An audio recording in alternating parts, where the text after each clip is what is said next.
뉴욕주 신종 코로나 바이러스 감염증의 하루 동안에 발생한 사망자 수가 처음으로 감소했습니다. 도널드 트럼프 대통령이 코로나19 환자 치료에 하이드록시클로로퀸 사용을 공개 석상에서 반복해 강조한 데 대해 언론들이 일제히 비판하고 나섰습니다. 미국의 코로나19 확진자가 35만 명을 넘어서며 증가하는 가운데 뉴욕, 뉴저지의 입원자와 사망자가 이번 주가 정점에 달한 것이란 전망이 나왔습니다. 코로나19 확산 여파로 미 전역의 상점들이 문을 닫은 3주 동안 미국의 일일 경제 생산량의 29%가 감소했습니다. 경제 전문가들은 일일 경제 생산량 감소 규모로는 충격적인 수준이라고 진단했습니다. 코로나19 확진으로 투병 중이던 뉴저지주 저지시티 유니어태 시의원이 오늘 향년 66세로 별세했습니다. 코로나19와 관련된 가짜 뉴스들로 인해 교민들이 혼선을 빚고 있습니다. 일부 대형 교회 목사들이 사회적 거리두기 규정을 무시하고 주일 예배를 강행하고 있어 논란이 되고 있습니다.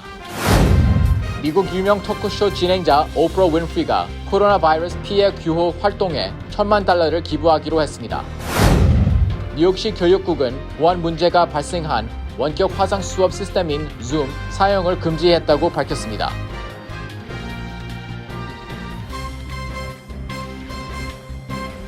학자금, 결혼자금, 노후자금 준비.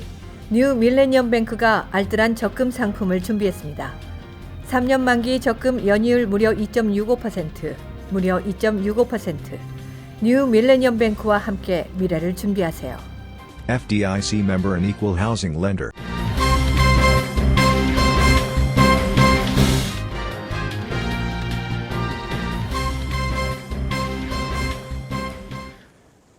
시청자 여러분 안녕하십니까? KBTV 뉴스 9 이창원입니다. 첫 번째 소식입니다. 뉴욕주 신종 코로나 바이러스 감염증 확진자와 사망자가 계속 늘어나는 가운데 하루 동안에 발생한 사망자 수가 처음으로 감소했습니다. 어제 5일 기준 뉴욕주 사망자는 4,159명으로 집계됐습니다. 이는 전날보다 594명 늘어난 수치입니다. 이는 3일에서 4일까지 하루 동안 늘어난 사망자 640명보다 약간 감소한 것으로 코로나19 사태 발생 후 일일 발생 사망자 수가 최초로 줄어든 것입니다. Number of deaths is up. That's the bad news. It's 44,159. And we pray for each and every one of them and their families. But the number of deaths over the past few days has been dropping for the first time. Total number of new hospitalizations is 574, which is obviously much lower than previous numbers. Discharge rate is way up, and that's great news. And the statewide balance of cases has been relatively stable for the past few days. 하지만 앤드루 쿠오모 뉴욕 주지사는 사망자 수의 증가가 약간 정체된 것은 사실이지만 이는 일시적인 현상일 수도 있다면서 섣부른 낙관을 경계했습니다. 즉, 이 같은 현상이 신규 감염자와 사망자 증가에 정점 근처에 도달한 것을 의미하는지 아니면 일시적인 현상인지 속단하기는 이른다는 뜻입니다. We don't know. See, but when you start with the first two options, it's either straight up and straight down, right? Or a total V, or maybe it's up with a plateau and we're somewhere on the plateau. They don't know. 입원 환자 수도 감소했습니다. 뉴욕주 정부 집계에 따르면 3일 입원 환자 수는 1,095명이었던 비해 하루 뒤인 4일에는 574명이 입원한 것으로 확인됐습니다. 5일 기준 입원 환자는 총 16,479명, 중환자실 입원 환자는 4,376명입니다. 입원 환자 가운데 75%는 회복해서 퇴원한 것으로 전해졌습니다. 도널드 트럼프 대통령이 코로나19 환자 치료에 하이드록시클로로퀸 사용을 공개 석상에서 반복해 강조한 데에 대해 언론들이 일제히 비판하고 나섰습니다. 보도에 전상희 기자입니다. 트럼프 대통령은 어제 백악관 코로나19 태스크포스 브리핑에서 말라리아 치료제 클로로킨과 유사한 하이드록시 클로로퀸을 훌륭한 강력한 치료제라고 부르며 코로나19에 효과가 있다는 강력한 징후가 있다고 주장했습니다. We bought a tremendous amount of is the hydroxychloroquine, which I think, as you know, it's a great malaria drug. It's worked unbelievably. It's a powerful drug on malaria. So there are some very strong, powerful signs, and we'll have to see because, again, it's being tested now. CNN 방송, 뉴욕타임즈, AP통신 등은 트럼프 대통령이 심장 질환을 앓고 있지 않은 코로나19 확진자에게 하이드록시클로로퀸을 항생제 아지트로마이신과 함께 복용할 것을 추천한 데 대해 이를 뒷받침할 그 어떤 근거도 없다고 비난했습니다. AP통신은 트럼프 정부 보건 전문가들조차 하이드록시클로로퀸의 안전성과 효과에 대한 추가 연구가 필요하다고 말하고 있다고 보도했습니다. 에건 레니 미국 브라운 대학 응급의학과 전문의는 뉴욕타임즈에 하이드록시클로로퀸은 정신질환, 심장질환, 그 외에 많은 다른 나쁜 부작용을 유발할 수 있다고 경고했습니다. 미국 의사협회, 미국 약사협회, 보건약사회는 지난달 25일 공동 성명을 내고 코로나19 치료제로 처방 없이 하이드록시클로로퀸, 클로로퀸, 아지트로마이신을 복용하지 말라고 권한 바 있습니다. KBTV 뉴스 전상입니다. 미국의 코로나19 확진자가 35만 명을 넘어서며 증가하는 가운데 뉴욕과 뉴저지의 입원자와 사망자가 이번 주가 정점에 달할 것이라는 전망이 나왔습니다. 김은지 기자의 보도입니다. 보건복지부 브렛 지루아 보건차관보는 모든 데이터와 의료 종사자들의 전망에 따라 뉴욕과 뉴저지, 디트로이트는 이번 주가 코로나19로 인한 입원자와 사망자가 정점이 될 것이라고 밝혔습니다. For New York and New Jersey and Detroit, this week is going to be the peak week. Now remember, this is the peak week for hospitalizations and of course for deaths. This reflects infections that occurred 2 or even 3 weeks ago. So we may be seeing the worst upon us right now in terms of the outcomes. 미국 내 전체 코로나19 확진자도 앞으로 1, 2주가 가장 힘든 주가 될 것이라는 경고가 나온 가운데 미국 확진자가 오늘 35만 명을 넘어섰습니다. 이는 전 세계 확진자의 약 25%를 미국이 차지하는 셈입니다. 이에 도널드 트럼프 대통령은 어제 이번 주와 다음 주 사이가 가장 힘든 주가 될 것이며 유감스럽게도 많은 사망자가 발생할 것이라고 밝혔습니다. 오늘도 최악의 상황에 대한 보건 당국자들의 우려와 경고의 목소리가 잇따라 나왔습니다. 제롬 애덤스 공중보건서비스단 단장은 앞으로의 일주일에 대해 이것은 우리의 진주만과 9.11 같은 순간이 될 것이라고 우려했습니다. Because this is going to be the hardest and the saddest week of most Americans' lives, quite frankly. This is going to be our Pearl Harbor moment, our 9/11 moment, only it's not going to be localized. It's going to be happening all over the country. 이어 앤서니 파우치 전염병 연구소장도 심각한 한 주가 될 것이라고 밝히고 다만 한 주 내 또는 그보다 좀 더 후에 우리는 코로나19 확산 곡선이 평탄해지기 시작하는 것을 볼 수 있을 것이라고 전했습니다. KBTV 뉴스 김은지입니다. 코로나19 확산 여파로 미 전역에 상점들이 문을 닫은 3주 동안 미국의 일일 경제 생산량의 29%가 감소했습니다. 경제 전문가들은 일일 경제 생산량 감소 규모로는 충격적인 수준이라고 진단했습니다. 전상희 기자의 보도입니다. 경제 분석업체인 무디스 애널리틱스의 분석 결과에 따르면 미국 내 41개 주가 식당, 대학, 체육관, 영화관 등 비필수 업종의 영업을 금지하는 셧다운을 결정했으며 그 여파로 상점들이 문을 닫기 전인 3월 첫째 주와 비교할 때 일일 경제 생산량의 약 29%가 감소했다고 월스트리트저널이 보도했습니다. 무디스 애널리틱스의 마크 잔디 수석 이코노미스트는 그러나 이런 상황이 지속하지는 않을 것으로 예상했습니다. 상당수 국가가 여름 전에는 봉쇄령을 풀 것으로 내다보면서 2분기 GDP는 연율 기준으로 30% 감소할 것으로 전망했습니다. 다른 여러 경제학자도 미국의 주들이 다시 봉쇄령을 풀고 코로나19 확진자 수가 줄어들면 올 여름이나 가을쯤 경제 생산량이 다시 올라갈 것으로 보고 있습니다. 상무부의 통계에 따르면 1929년에서 1933년 대공황 때 미국의 연간 생산량 감소폭은 26% 수준이었으며 글로벌 금융위기가 일어난 2007년 말과 2008년 중반의 분기에도 4%가량 감소했습니다. 한편 무디스의 이번 분석은 국가 경제가 일부 도심 지역에 얼마나 의존하고 있는지를 보여준다고 월스트리트저널은 지적했습니다. LA 카운티는 상점 폐쇄로 일일 생산량이 35% 감소했으며 맨하탄과 쿠 카운티는 각각 25%와 30% 줄었습니다.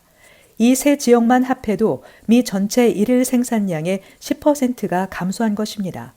KBTV 뉴스 전상입니다.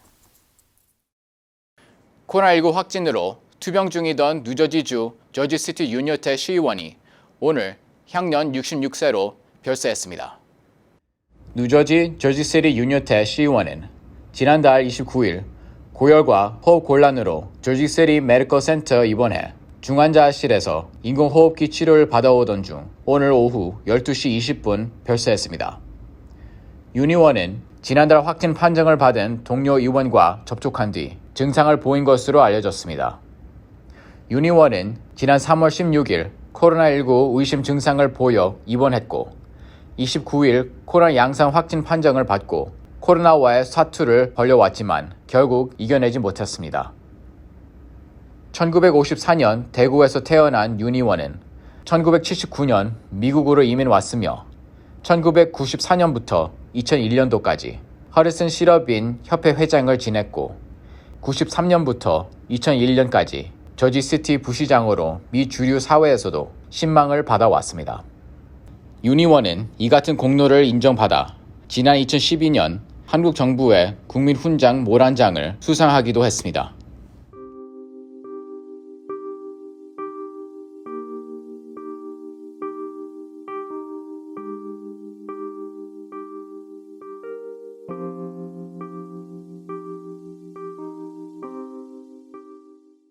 코로나19 공포가 커지면서 잘못된 정보가 범람하는 정보 감염증이 심각한 수준에 이르렀습니다. 자세한 소식 이상경 기자가 취재했습니다. 지난달 2월 세계보건기구가 정보, 즉 인포메이션과 감염병 확산, 에피데믹을 합친 신조어로 정보 감염증, 인포데믹 확산 부분을 지적한 바 있습니다. 전염병과 관련된 확인되지 않은 정보와 가짜뉴스로 한인사회 주민들이 혼란을 겪고 있습니다. 한인사회도 확인되지 않은 정보와 가짜뉴스가 소셜미디어를 통해 일파만파로 번지면서 한인의 불안감을 증폭시키고 있습니다. 2월 27일 뉴저지 팰리세이즈 파크 크리스 정 시장이 가짜뉴스에 대한 자제를 권고한 바 있습니다.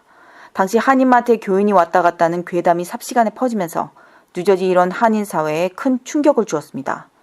해당 업체는 기자회견을 통해 루머에 관한 최초 유포자 및 관련자에 대한 법적 절차를 밟겠다고 밝힌 바 있습니다. 이번 주 급속도로 확산됐던 가짜뉴스는 팰리세이즈 파크 브로드웨이 선상 B식당을 운영하는 모녀가 사망했다는 뉴스와 팰리세이즈 파크 인근 김밥집과 인근 대형 한인마트에 코로나19 확진자가 나왔다는 뉴스가 카카오톡과 휴대폰 메시지로 빠르게 퍼졌습니다. 이에 대해 5일 크리스정 펠팍시장은 주민들이 함께 이겨내야 할 이 어려운 시기에 악성 루머를 만드는 이기적인 행동은 절대 하지 말아야 한다고 경고했습니다. 힘든 시기에 누가 이런 가짜 뉴스를 만들어내는지 또 거기서 어떤 이득을 얻고자 하는 건지 도저히 이해를 할 수가 없습니다. 누구에게도 도움이 되지 않는 이런 루머를 만드는 건 너무 이기적인 행동인지 아닌지를 생각해 보게 됩니다. 앞으로 이런 일이 계속 이루어진다면 저희 타운 입장에서도 그렇고 엄격하게 다룰 것이며 또 그 최초 발소자를 찾아서 법에 위반한 부분들을 제가 충분히 책임을 물을 수 있도록 추진을 할 것입니다. 코로나19로 직격탄을 맞은 한인 상인들은 이런 가짜뉴스로 또 한 번의 타격을 맞아 혼란스러운 나날들을 보내고 있습니다. KBTV 뉴스 이상경입니다. 코로나 바이러스가 무서운 기세로 확산되고 있지만 일부 대형 교회 목사들이 사회적 거리두기 규정을 무시하고 주일 예배를 강행하고 있어 논란이 되고 있습니다. 자세한 소식 김은지 기자가 전해드립니다. 미국 내 대부분의 교회가 온라인 서비스를 하고 있는 반면 오하이오, 텍사스, 루이지애나, 플로리다, 캘리포니아에 있는 소수의 이단 교회 목사들은 사탄이 우리를 갈라놓으려고 하고 있다며 지난 일요일에도 주일 예배를 강행했습니다. People have gone totally crazy, and I'm telling you right now, this thing, we got to pray that God pull us out of this thing quickly. 루이지애나주 라이프 교회 목사인 토니 스펠은 사회적 거리두기 규정을 무시하고 예배를 2차례 강행한 혐의로 지난주 기소됐습니다. 스펠 목사는 법정 출두를 앞두고 있지만 하나님의 계명은 복음을 전파하는 것이라며 지난 일요일에도 예배를 올렸습니다. To my church and to the 9,800 people who come through my doors, do not be intimidated to come to this building because of fear that has been put in you. 텍사스 론스타 침례교회 목사 켈리 버튼은 사탄은 우리가 함께 예배하지 못하도록 방해하고 있다. 성도들의 기도로 코로나 바이러스를 지옥으로 보내자라는 내용을 페이스북에 올렸습니다.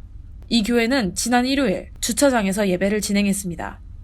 이들 목회자들은 예배 제지는 종교적 권리를 방해하는 것이라고 주장합니다. 1000여 명의 신도를 두고 있는 오하이오주 솔리드록 교회도 주일 예배를 고집하고 있습니다. 이 교회 관계자는 교회를 청소하고 손소독소를 제공하는 한편 사회적 거리를 확보하면서 축소된 서비스를 제공하고 있다고 주장하고 있습니다. 그러나 마이크 데윈의 오하이오 주지사는 코로나 위기 속에 많은 사람들을 근접시키는 것은 큰 실수라며 이 같은 행위는 기독교인이 할 일이 아니다라고 비판했습니다. KBTV 뉴스 김은지입니다. 미국 유명 토크쇼 진행자 오프라 윈프리가 미국 내 코로나 바이러스 피해 구호 활동에 $10,000,000를 기부하기로 했습니다. 보도에 전상희 기자입니다. 윈프리는 지난주 코로나 바이러스 팬데믹 시기에 미국 국민을 돕기 위해 $10,000,000를 기부하겠다고 밝혔습니다. 그중 $1,000,000는 지역사회의 저소득층 아동과 노약자 등에게 음식을 제공하는 아메리카 푸드 펀드에 기부합니다. 아메리카 푸드 펀드는 헐리우드 배우 리오날도 디카프리오와 애플 창업주 스티브 잡스의 아내 로린 파월 잡스가 설립한 펀드입니다. 윈프리는 영상과 함께 올린 글에서 식량 확보가 불안정한 이들을 돕기 위해 이 펀드에 기부한다고 밝혔습니다. I'm going to donate $1 million because I'm going to donate $1 million, and I hope you all will join me. I know everybody can't donate $1 million, but I feel like this is the central place to go. 그는 기부키로 한 $10,000,000 중 나머지 $900,000,000는 도움이 필요한 미국 전역의 도시에 기부하겠다고 밝혔습니다. 윈프리는 거액 기부와 자선 사업을 꾸준히 이어오며 미국 내에서 자선 활동의 대명사로 꼽히는 인물입니다. $35억 자산을 보유한 것으로 알려진 윈프리는 현재 자선 사업을 위해 여러 재단을 운영하고 있습니다. 재단을 통한 자선 사업 외에 통 큰 기부도 여러 차례 했습니다. 2013년에는 흑인 인권 운동사 관련 유물을 전시하는 미국 흑인 역사 문화박물관 설립에 $1,200만 기부했으며 2018년에는 미국 내 총기 규제를 요구하는 행사에 $50만 전달했습니다. KBTV 뉴스 전상입니다. 뉴욕시 교육국은 뉴욕시 내 모든 공립학교에 보안 문제가 발생한 원격 화상 수업 시스템인 Zoom 사용을 금지했다고 밝혔습니다. 자세한 소식 이상경 기자가 전해드립니다. 뉴욕시에서 코로나19로 학생들 수업이 원격 화상 수업으로 대체된 가운데 화상 수업 시스템 줌에 보안 문제가 발생했습니다. 연방수사국은 최근 화상 수업과 회의 등의 줌이 사용되면서 음란물 공격과 혐오 영상을 띄워 수업이나 회의를 방해하는 이른바 줌 바밍이 기승을 부려 개인정보 유출의 우려에 대한 경고를 한 바 있습니다. 이에 뉴욕시 교육국은 5일 모든 공립학교 교사들의 원격 화상 수업이 보안과 개인정보 보호 관련 문제 발생 예방을 위해 줌 사용을 금지한다고 밝혔습니다. 이와 더불어 뉴욕시 교육국은 마이크로소프트사의 팀스를 사용해 줄 것을 권고했습니다. 팀스는 현재 많은 기업체, 중소기업 컨퍼런스용으로 사용 중입니다. 또 다른 소프트웨어 프로그램은 한 통화당 250명이 참가하는 구글 행아웃 등이 있습니다. 현재 코로나19로 뉴욕시 학교들의 휴교령이 내려졌고 유일한 교육 시스템 방법은 온라인 수업입니다. 학생들은 모든 수업이 온라인으로 진행되는 만큼 과제 제출, 인터넷 수업, 원격 화상 쌍방향 수업 등에 참여 중입니다. 각 학교 교사들은 교육 일정에 차질이 없도록 교과 과정을 진행하기 위해 온라인 자료 등을 제작 배포하며 현 실정에 맞게 수업을 진행하고 있습니다. KBTV 뉴스 이상경입니다. 민주당 경선 주자인 조 바이든 전 부통령이 오는 11월 3일로 예정된 대선을 우편 투표 방식 위주로 변경하는 방안을 검토해야 한다고 밝혔습니다. 바이든 전 부통령은 또 8월로 연기된 민주당 대선 후보 선출을 위한 전당대회를 화상으로 개최하는 방안을 검토해야 한다고 밝혔습니다. 한편 도널드 트럼프 대통령은 우편 투표에 대해 부정적인 인식을 드러낸 바 있습니다. 민권센터가 한인들의 뉴욕주 실업수당 신청에 대한 편의를 제공하기 위해 한글 신청서 번역본을 배포합니다. 온라인 신청서 한글 번역본에는 실업수당 신청 시 신청인에 대한 모든 질문과 설명 등이 한글로 번역돼 한인들도 쉽게 신청할 수 있도록 했습니다. 민권센터는 조만간 온라인 실업수당 신청 과정을 알려주는 동영상도 제작해 배포한다는 계획입니다.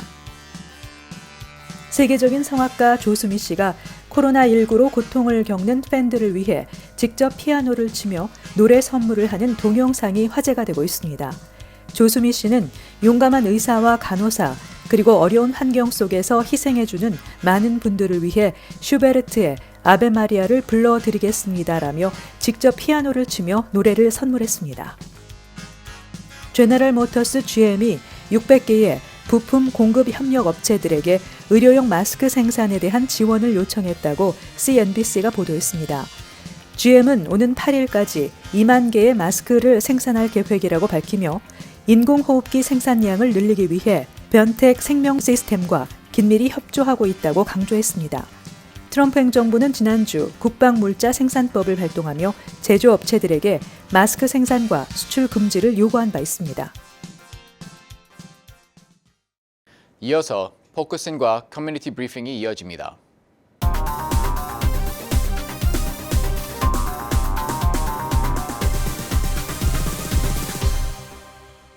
오는 4월 1일 2020 센서스가 시작됩니다. 지난 시간에 이어 오늘 포커스인 시간에는 김동찬 시민참여센터 대표를 모시고 인구조사 캠페인에 대한 이야기를 나눠보는 시간을 가지겠습니다. 네, 대표님 안녕하세요. 안녕하세요. 네, 지금 인구조사 캠페인을 열심히 하고 계시는데요. 캠페인을 직접 하시면서 어떤 반응들이 있었나요? 네, 사실 캠페인을 하기 이전에는 많은 분들이 인구조사의 중요성에 대해서 잘 이해를 못했습니다. 그래서 캠페인을 하면서 많은 분들에게 설명을 드리고 또 그 자리에 참여하신 분들은 중요성에 대해서 확실히 이해를 한 것 같습니다.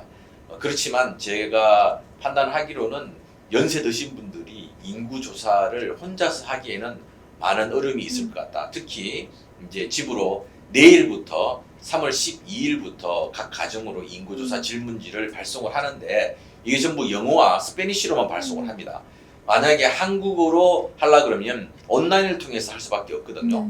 근데 어르신들이 온라인에 익숙해 있지 않기 때문에 온라인에 들어가는 것이 힘들고 또 온라인에 들어가면 영어로만 되어 있는데 어디로 찾아가야만 한국어 서비스를 받을 수 있는지가 없습니다. 그래서 우리 젊은 사람들은 이제 어디를 누르면 되는지를 알고 있지만 그래서 거기까지 안내하는 것 자체가 일단 어렵고 또 그 이후에 질문지 하나하나는 이제 연세 드신 분이 답하는 것도 사실 쉽지 않습니다. 그래서 이제 제 생각으로는 이 종교기관 그리고 여러 데이케어 센터 그리고 여러 한인 비영리 기관이나 이런 곳에서 어르신들을 돕기 위한 여러 가지 대책을 강구하는 것이 절대적으로 필요하다 그런 생각입니다. 네, 어르신분들이 되게 열심히 참여를 해주시면 좋을 것 같은데요. 인구조사가 그렇다면 어떤 것이 왜 중요하고 어떻게 참여해야 하는지 또 주의할 점이 있다면 어떤 것들을 우리가 유의해야 할지 설명 부탁드릴게요. 네, 지금 전국의 코로나가 미국을 강타하고 있습니다. 그래서 연방정부에서는 코로나로 인해서 피해를 본 지역에 이제 연방정부 지원금을 배분을 해야 됩니다. 그러면 어떻게 배분할 것이냐? 그건 다 인구수에 의해서 배분을 하거든요. 아무리 여기 인구가 많더라도 실제 인구조사에 응한 숫자가 없는 경우 코로나 대응으로 이제 연방정부가 주는 지원금도 상당히 많아지거나 줄어들거나 할 수 있습니다. 2010년도에 우리 한인들이 많이 살고 있는 뉴욕과 뉴저지주를 보면 뉴욕은 연방의석 2석을 잃었고 뉴저지는 1석을 잃었습니다. 한 석당 60만에서 75만인데 그럼 2석이면 150만 명이 응하지 않았어요. 그 당시 연방정부는 10년 동안 1인당 2만 불씩을 지원을 했거든요. 매년 2,000불씩. 그러면 뉴욕주는 300억 달러의 손해를 봤습니다. 그 여파가 누구에게 미쳤느냐? 바로 노인들에게 미쳤거든요.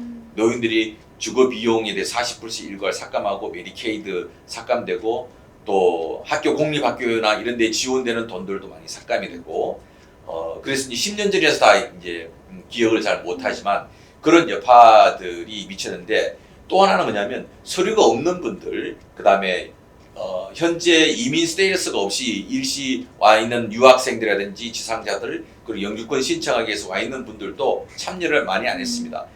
그래서 뉴욕과 같은 이 이민자들이 많이 있는 지역에 연방의회 숫자가 2명이 줄었고 그 숫자가 반이민 분위기가 높은 텍사스와 조지아주로 다 갔거든요.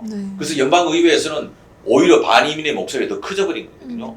이민자들이라고 내가 서류가 없다고 해서 여기에 응하지 않으면 바로 나타나는 것이 연방의회에서 우리를 위한 목소리를 내줄 것이냐 아니냐 그 차이가 확 나타나는 것입니다. 그래서 이게 되게 중요하다는 것들을 이해를 하시고 돈과 밀접하게 연관되어 있고 2020년 인구조사 이후에는 1인당 3만 불이 10년 동안 책정이 되어 있거든요. 그러면 내가 만약에 인구조사에 응하지 않으면 다른 사람이 만들어놓은 밥을 아무것도 하지 않고 내가 가서 뺏어먹는 결과가 되는 겁니다. 그리고 옆에 있는 사람이 인구조사하는데 참여하게끔 독려하지 않으면 내가 열심히 만들어 지어놓은 밥을 옆집 사람이 그냥 와서 가져가는 것과 마찬가지 일이 발생하거든요. 그래서 나만 하는 것이 아니라 모두가 인구조사에 응할 수 있게끔 우리 모두 다 캠페인을 해야 됩니다. 네, 모두가 인구조사의 중요성을 좀 알고 열심히 참여를 해주셨으면 좋겠고요. 그게 결국에 한익 권익 신장으로 이어졌으면 하는 바람입니다. 예. 네, 오늘도 나와주셔서 센서스에 관한 이야기 들려주셔서 대단히 감사드립니다. 고맙습니다. 오늘 포커스인 시간에는 김동찬 시민참여센터 대표를 모시고 2020 센서스 캠페인에 대해 나눠보는 시간을 가졌습니다.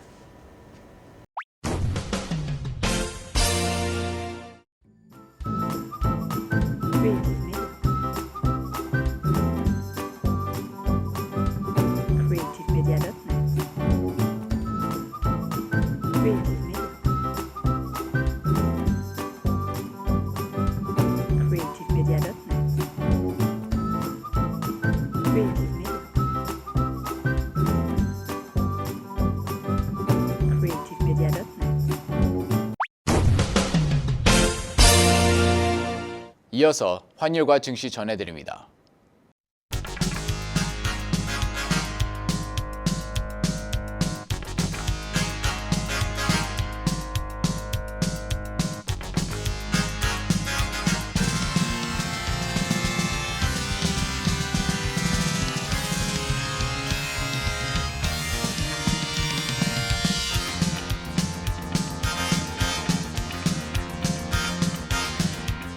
뉴욕과 뉴저지 날씨 전해드립니다.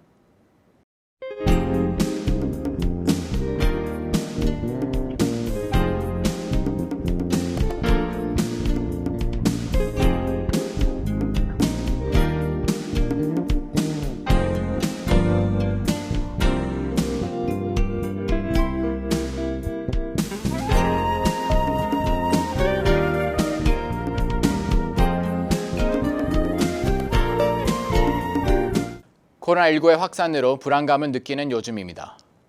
가짜뉴스는 더 이상 있어서는 안 되겠습니다. 지금까지 KBTV를 시청해주신 여러분 고맙습니다. 편안한 밤 보내시기 바랍니다. 학자금, 결혼자금, 노후자금 준비. 뉴 밀레니엄 뱅크가 알뜰한 적금 상품을 준비했습니다. 3년 만기 적금 연이율 무려 2.65%, 무려 2.65%. 뉴 밀레니엄 뱅크와 함께 미래를 준비하세요. FDIC member and equal housing lender.